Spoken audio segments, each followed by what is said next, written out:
मैं Arif Khan, crime एक्सप्लोजर news room से। आज आपको एक ऐसी बात बताने जा रहा हूं जिसे सुनकर आपको बड़ा ताज्जुब भी होगा। रामपुर में पहाड़ी गेट एक जगह है जो 3 रास्तों को मिलाती है। सामने केमरी रोड है जो केमरी होकर बिलासपुर चला जाता है। फिर उसके इधर हाईवे पे बराबर में नैनीताल रोड जो नैनीताल को जाता है, और राइट साइड में अगर इधर से आप जाएंगे तो वो आपका सिविल लाइन को जाके मिलाता है। मानी जिस जगह पर ये गड्ढा है वो इतना बिजी रोड है जहाँ पर डेली कम से कम 50,000 से ज़्यादा व्हीकल्स, आदमी और ये सब गुजरते होंगे। उसके बावजूद 3 महीने से ये गहरा गड्ढा हुआ पड़ा है। इसका कारण यह है कि सीवर लाइन फट गई है। 3 महीने पहले सीवर लाइन फट गई है, जिसके कारण ज़मीन नीचे बैठ गई, पानी मरा और पानी मरने के बाद में ज़मीन नीचे बैठ गई और तमाम ये गड्ढा बढ़ता चला गया। इस गड्ढे से सिर्फ सड़क ही नहीं टूटी हैगी बल्कि आसपास की इमारतों को भी बड़ा तगड़ा नुकसान पहुंचा है। सवाल यह है कि जो सरकार इतने ज़बरदस्त दावे करती है कि उत्तर प्रदेश आगे बढ़ रहा है, उत्तर प्रदेश में सब प्रकार की सुविधाएं हैं, उत्तर प्रदेश में अब किसी को किसी प्रकार की कोई समस्या नहीं है, उत्तर प्रदेश के अंदर अब किसी को किसी चीज़ का इंतज़ार नहीं करना पड़ेगा, वहीं पर इस विभाग के मुखिया यानी सीवर जो एक्सीएन हैंगे, वो जो सीवर को जो देख रहे हैं मोहित राय जी, उनका कहना यह है कि हमारे पास में पैसा नहीं है इसको सही कराने के लिए। ज़रा सोचिए कि इतने बड़े बड़े दावे करने वाली सरकार के इस सरकारी तंत्र के पास इतना छोटा सा पैसा नहीं है कि जो इस गड्ढे को सही करा ले। ये सीवर और जल निगम का ऑफिस है, उसकी बिल्डिंग है। ये जो आप देख रहे हैं खूबसूरत सी बिल्डिंग, यहीं से ही सीवर का काम और जल निगम का काम सब कंट्रोल होता है। अस्पताल के ठीक सामने जो एक गहरा गड्ढा हुआ जहाँ सीवर लाइन फटी थी, उसके बराबर में डॉक्टर गुरलेस का अस्पताल है। देखिए उनकी बिल्डिंग का क्या असर हुआ है, किस तरह से क्रैक्स हुई है, पूरी बिल्डिंग उनकी बर्बाद हो गई है, लाखों रुपए का नुकसान हुआ है। ये तो डॉक्टर साहब हैं, बड़े आदमी हैं, चलिए झेल जाएंगे किसी तरह से, लेकिन इसके आसपास जो गरीब आदमी जो छोटे मोटे मकान बना कर रह रहे हैं, उनके नुकसान, उनकी भरपाई अगर है तो वो किस तरह से हो।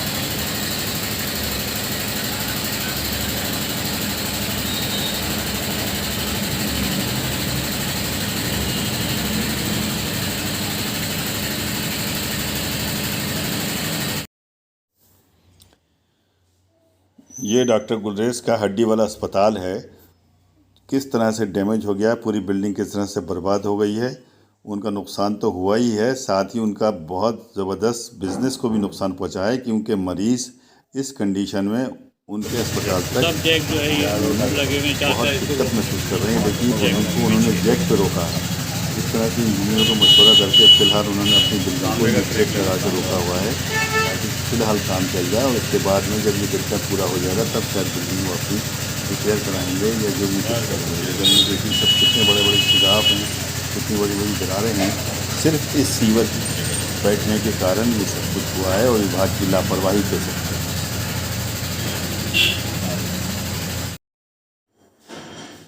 इस संबंध में मैंने डॉक्टर गुलरेज साहब से बात की, सुनिए उनकी ज़बानी के क्या कहना है। रामपुर के मशहूर डॉक्टर गुलरेज साहब की, इनके क्लिनिक के बाहर जो एक बड़ा सा गड्ढा हुआ है, यहाँ पे सिविल लाइन फंसने से जो गड्ढा हुआ है, इस गड्ढे के कारण इनकी पूरी बिल्डिंग एक तरह से बर्बाद हो गई है, ध्वस्त हो गई है, टूट गई है। इस संबंध में आइए से बात करते हैं डॉक्टर साहब से कि किस प्रकार की ये समस्या से ये इस वक्त जूझ रहे हैं। डॉक्टर साहब, ये जो आपके सामने जो सीवर लाइन फटी गई, सब कुछ हुआ है, ये जिससे हमने देखा आपकी पूरी बिल्डिंग खत्म हो गई है, ये समस्या से आप किस प्रकार जूझ रहे हैं, कैसे क्या कर रहे हैं आप इसमें? सीवर लाइन बैठने की वजह से पूरी सड़क धंस गई अंदर और उसको रिपेयर करने के लिए 27 फीट गहरा गड्ढा किया गया। उससे मेरी पूरी बिल्डिंग आगे की डैमेज हो गई है, अंदर तक क्रैक पूरे आ गए हैं। मैंने इसको अपने उस पर डिस्ट्रीशन पे और लेबर अपनी लगा के और जैक के ऊपर बिल्डिंग इस टाइम रुकी हुई है, आगे की बिल्डिंग नहीं तो अब तक ये नीचे आ गई और बहुत ज़्यादा परेशानी हो रही है। रोड है वो बिल्कुल अभी तक बैठी हुई है, वो भाग नहीं पा रही है, अभी तक उसका गड्ढा नहीं भरा है।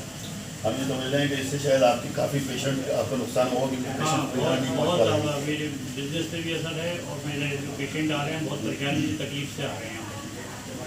जो गड्ढा है वहाँ पे चलने तक की जगह नहीं है, सड़क जो है वो बिल्कुल डैमेज हो गई थी कितना नुकसान हुआ डॉक्टर साहब ये लगभग आपका? मेरा बहुत बड़ा नुकसान हो गया, लाखों रुपये का नुकसान हो गया मेरा। तो पूरी बिल्डिंग आगे डैमेज हो गई है और बहुत परेशानी की बात है मेरे लिए भी और मेरे पेशेंट के लिए भी। कितनी मुश्किल से तकलीफ से वो अंदर तक आ पा रहे हैं। इस नुकसान की भरपाई कौन करेगा? भरपाई तो जल निगम को करना चाहिए, उन्हीं के अंडर में पूरा ये प्रोजेक्ट था, उन्होंने किया है इसको। और ये डैमेज जो हुआ है ये भी आपने मांग करी है उनसे इस नुकसान उनसे की? मांग की है इस बारे में और आश्वासन उन्होंने दिया है, लेकिन अभी तक जो है वो कह ये है कि हमारा पैसा चाहिए डिपार्टमेंट में हमारे। अगर ये नुकसान पूरा यहाँ से नहीं होता है तो क्या करेंगे? तो इसके बाद क्या करेंगे? मैं क्या कर सकता हूँ, मैं मुकदमा करूँगा आगे इस तरीके डैमेज को फाइल करूँगा। इसी प्रकार की खबरें लेके मैं आपके सामने आता हूँ। चैनल को मेरे लाइक कीजिए, शेयर कीजिए, खबर को सब्सक्राइब कीजिए। और अगर चैनल को सब्सक्राइब नहीं किया हो तो इसी प्रकार की खबरें जानने के लिए, देखने के लिए ज़रूर सब्सक्राइब कीजिए, ताकि डायरेक्ट नोटिफिकेशंस आप तक पहुँचते रहें। नेक्स्ट वीडियो में जल्द मुलाकात होगी, तब तक के लिए जय हिंद।